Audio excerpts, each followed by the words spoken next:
পার্কস্ট্রিটের ফুটপাত এক অসহায় বৃদ্ধা আর কোলের বাচ্চার এক বাটি দুধ, এই একটা ঘটনাতেই এখন তুলকালাম গোটা রাজ্য। ফুটপাতে নাতির জন্য দুধ গরম করতেই সেখানে চড়াও হওয়ার অভিযোগ খোদ পুরমন্ত্রী অগ্নিমিত্রা পালের বিরুদ্ধে।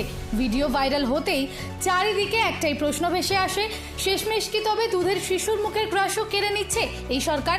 ঘটনা সামনে আসতেই বিন্দু মাত্র দেরি না করে বিরোধীরা ময়দানে নামে। সোজা পার্কস্ট্রিটে সেই ফুটপাতে পৌঁছে যান তৃণমূল নেতা কুণাল ঘোষ। অসহায় পরিবারের পাশে দাঁড়িয়ে তিনি যেমন খোঁজ খবরও নেন, তেমনি ফুটপাতবাসীদের পুনর্বাসনের দাবিতেও সুর চড়ান। এদিকে বিরোধীদের এই তৎপরতা দেখি আর চুপ থাকেননি অগ্নিমিত্রা। সোশ্যাল মিডিয়ায় পাল্টা তোপ দেগে তিনি দাবি করেন, নমস্কার। গতকাল সারাদিন বিরোধীদের অনেক কান্নাকাটি শুনলাম ফ্রি স্কুল স্ট্রিট পেভমেন্টের ফুটপাতে দুধ গরম করা নিয়ে, কিন্তু কেউ এক বাটি দুধ নিয়ে এগিয়ে যায়নি এই পরিবারের কাছে। সবাই রাজনীতির আগুনে রুটি সেকেছে। অবশ্যই এক্সপেক্ট করব কি করে, যারা 28 বছর কংগ্রেস, 34 বছর সিপিএম আর 15 বছর তৃণমূল কংগ্রেস, যারা মানুষের শুধু অ্যাডভান্টেজ নিয়েছে, মানুষকে ঠকিয়েছে, যারা অপারেশন সানশাইন করেছে, আর 15 বছর তৃণমূল তো মানবিকতা কাকে বলে সেটা তো তারা বাংলার মানুষকে ভালোই দেখিয়েছে, আমাকে আলাদা করে বলার কিছু নেই। যারা পয়সা নিয়ে ফুটপাতে হকার বসিয়েছে আর সারা কলকাতা, সারা বাংলাকে শেষ করে রেখে দিয়েছে, ছত্রে ছত্রে দুর্নীতি করেছে, এমন কোনো সেকশন নেই যেখানে দুর্নীতি হয়নি। আজকে তাদের কাছ থেকে অন্তত আমাদের মানবিকতা কাকে বলে শিখতে হবে না। ফ্রি স্কুল স্ট্রিটের মতো একটা বিজি রাস্তা, সমানে যেখানে গাড়ি যাচ্ছে, দুপুর 2টোর সময় রাস্তার পাশেই খুব উঁচু ফুটপাত নয়, রাস্তার সাথে অলমোস্ট একই লেভেলের একটা ফুটপাত, হয়তো 10 ইঞ্চি উঁচু, একটা 6 মাসের বাচ্চা হামাগুড়ি দিচ্ছে। তার আশেপাশে খুব একটা অভিভাবক কেউ ছিল না, বাচ্চা একাই হামাগুড়ি দিচ্ছে, দূরে দূরে তার মা আর ঠাকুমা। আর যদি অ্যাক্সিডেন্ট হয় কে দায় নেবে? মাননীয় মুখ্যমন্ত্রী, না আপনারা, না সরকার? আজকে ওই ফুটপাতের মধ্যে কেরোসিন স্টোভে 1 গামলা দুধ জাল দেওয়া হচ্ছে। 1 গামলা দুধ ওই 6 মাসে বাচ্চা খাবে? আর স্টোভে আগুন জ্বালিয়ে যে রাস্তা দিয়ে, যে ফুটপাত দিয়ে অনবরত লোক যাচ্ছে, ছোট বাচ্চারা স্কুল থেকে যাচ্ছে, যে কোনো সময় অ্যাক্সিডেন্ট হবে। আর যদি অ্যাক্সিডেন্ট হয় কে দায় নেবে? ইউডিএমএ দপ্তর, নগর উন্নয়ন দপ্তর, পুলিশ, সরকার, না আপনারা? আজকে মানবিকতার কথা বলা হয়েছে, আমরা মানবিক, আপনাদের থেকে মানবিকতা শিখতে হবে না।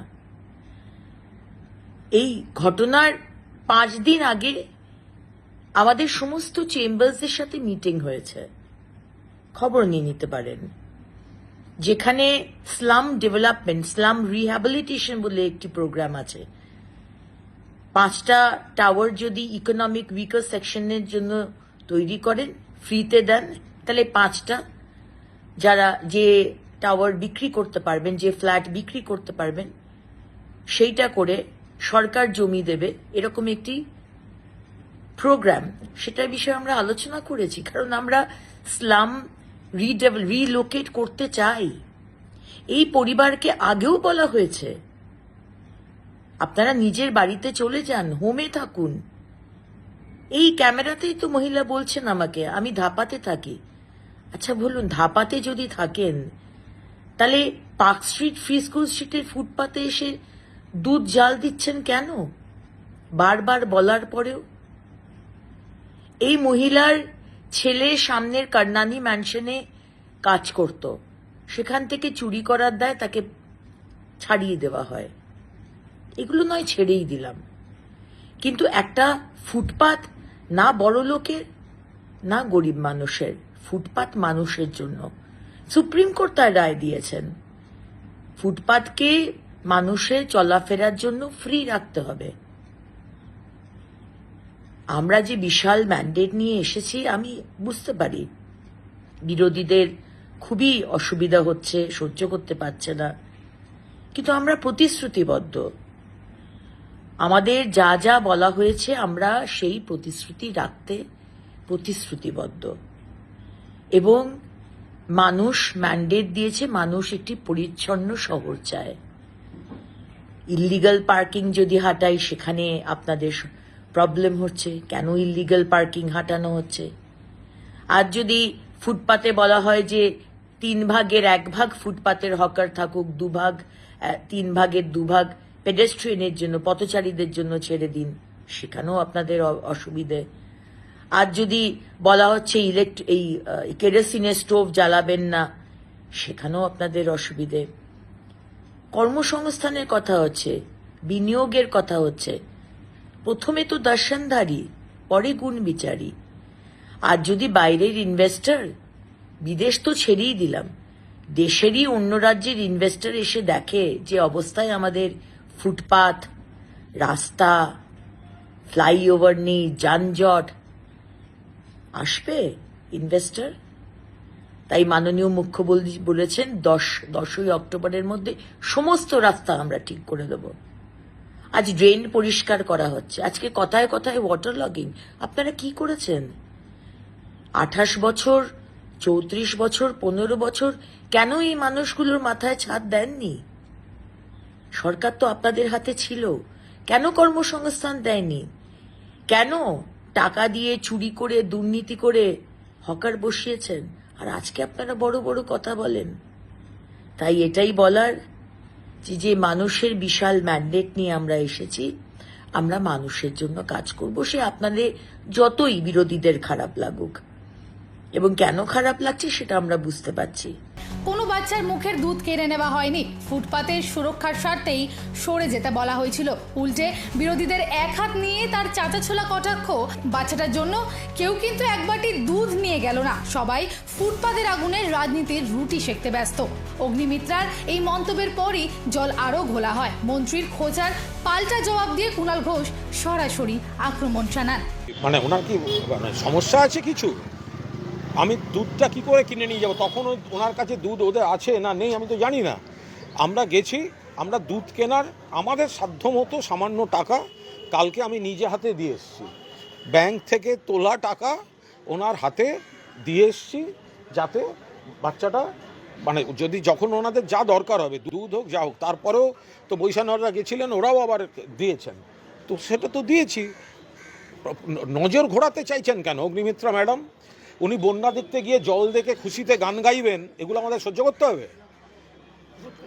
সাধারণ নদীর জল আর বন্যার জল, সাধারণ নদীতে উনি যত সুন্দর দেখুন কোনো আপত্তি নেই, কিন্তু বন্যা যখন মানুষকে বিপদে ফেলছে তখন ওনার গান বেরোচ্ছে। একটা মা যখন ফুটপাতে দুধ গরম করছে তখন উনি পুলিশ নিয়ে গিয়ে রাষ্ট্র ক্ষমতা দিয়ে সেই মাকে শাসন করছেন। এটা হতে পারে না। আমরা বলেছি, আমরাও চাই ফুটপাত ক্লিয়ার হোক। উনি তো মন্ত্রী, আজকে দিদি যেটা বললেন সেটা উনি বলতে পারলেন না? যে উচিত তো ছিল পুনর্বাসন দেয়া, একটা হোমে নিয়ে যাওয়া, বাচ্চাটাকে রাখা, কিভাবে রাখা, তার বদলে উনি ক্ষমতা দেখাচ্ছিলেন। আমরা ওর অ্যাটিটিউডটাকে আমরা ক্রিটিসাইজ করেছি। আর উনি যেটা বলছেন দুধ কেন কিনে দিয়ে আসেনি, আমি দুপুরবেলা গেছি, তো তখন বাচ্চাটা খেয়েছে কি খায়নি, আমি কি দুধ নিয়ে যাব, ওনারা কোথায় রাখবেন? অগ্নিমিত্রা ম্যাডাম হুমকি দিয়ে যাওয়ার পর পুলিশ ওখানে দুধ রাখতে দিচ্ছে কি দিচ্ছে না আমি জানবো কি করে? আমি সাধ্যমতো টাকা দিয়ে বলেছি যেটা দরকার বাচ্চাটাকে কিনে দিতে। তারপরেও এখান থেকে তার আমাদের বৈশানর বা ওরা গিয়েছেন, ফলে আমাদেরকে এগুলোকে শেখাতে হবে না। ভোটের আগে গরিব ছেলে মেয়েদের কোলে ডেকে নিয়ে ফটো সেশন, আর ভোটের পর ক্ষমতার দম্ভে গরিবের উপর বুলডোজার চালানো, ফুটপাত উচ্ছেদ, মানুষ বোঝেন এগুলো। তবে বিতর্কের আসল মোড় ঘোরে যখন ফেসবুক লাইভে এসে সরাসরি গর্জে ওঠেন প্রাক্তন মুখ্যমন্ত্রী মমতা বন্দ্যোপাধ্যায়। বিজেপি নেতৃত্বের আচরণকে ধুয়ে দিয়ে তিনি স্পষ্ট বলেন, দরিদ্রকে দয়া করে ঘৃণা করবেন না, মনে রাখবেন মায়ের অভিশাপ কিন্তু সবচেয়ে বড় অভিশাপ। শুধু আক্রমণেই থেমে থাকেননি তিনি, বড় ঘোষণা করে মমতা বন্দ্যোপাধ্যায় সাফ জানান ওই অসহায় পরিবারটির দায়িত্ব তিনি নিতে। শুধু আক্রমণেই থেমে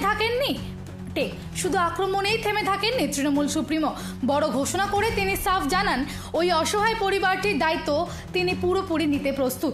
শিশুটির পড়াশোনার খরচ থেকে শুরু করে পরিবারের মাথার উপর ছাদ সব ব্যবস্থা করার দায়িত্ব নেবার কথাও জানান তিনি। ফুটপাতে এক বাটি দুধ ফোটানোকে কেন্দ্র করে এখন উত্তাল রাজ্য রাজনীতি। ফুটপাত দখল মুক্ত করার যুক্তি নাকি চরম অমানবিকতা, কার পাল্লা ভারী? আপনার কি মতামত কমেন্টে জানাতে পারেন। দিশা দাসের রিপোর্ট, হেডলাইন্স কলকাতা। ব্লাডার ক্যান্সারটা হচ্ছে একরকম টিউমার যেটা inner lining of the bladder ওয়ালে এই ক্যান্সারটা হয় এবং তার জন্য there is bleeding in the urine. There are some strong risk factors such as smoking, exposure to chemicals, sometimes chronic urinary tract infections, bladder stones, বা কেউ যদি কিমোথেরাপি পেয়ে থাকে, অনেক সময় যারা রেডিওথেরাপি পেয়ে থাকে অন্য কোনো রিজনে ইন দ্য পেলভিক রিজন, তাদের ব্লাডার ক্যান্সার হতে পারে। সুতরাং এই সব ক্ষেত্রে যাদের এই রিস্ক ফ্যাক্টরসগুলো আছে, সেই ক্ষেত্রে যদি কখনো দেখা যায় তাদের ইউরিনে ব্লাড আছে, they should contact immediately with the urologists. আনন্দ আর ভালোবাসার দীপ্তিতে গড়া সমুজ্জ্বল পরমা, ঠিক তোমারই মতো।